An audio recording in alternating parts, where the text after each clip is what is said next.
Dr. Bharat Pankhania is a senior clinical lecturer at Exeter University. Doctor, always good to speak to you on the News Hour.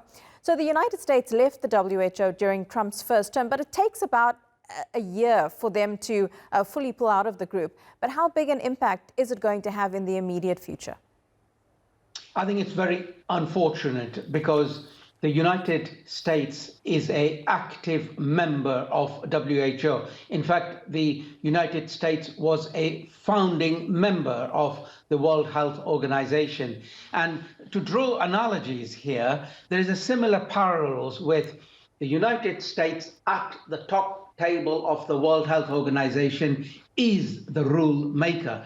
Similarly, the United Kingdom was a rule maker when it was part of the European Union. Now the UK is a rule taker.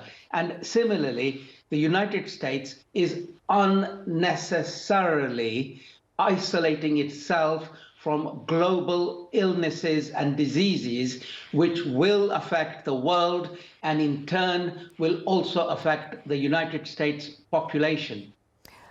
Dr. Donald Trump has been critical of the WHO, particularly when it came to the COVID response and the investigation into the origins of COVID. He's not the only one who says that the organization does need some sort of reform. Would you agree with that?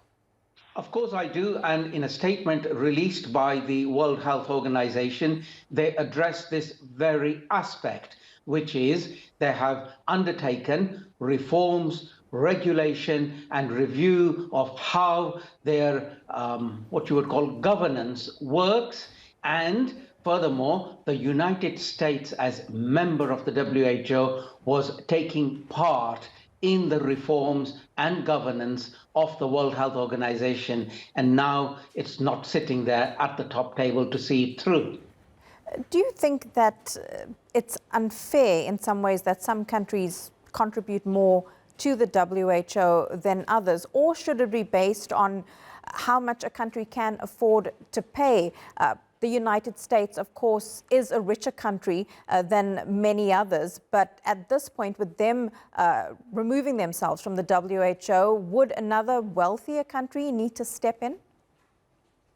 We need also wealthier donors and other member states which will have to contribute more, but the United States should stop looking at it in the short term because the United States can afford it. And furthermore, whenever there are viral hemorrhagic outbreaks, a pandemic, or unknown infections sweeping the globe, an unhappy globe equals an unhappy world. And what happens in Africa will also affect the United States.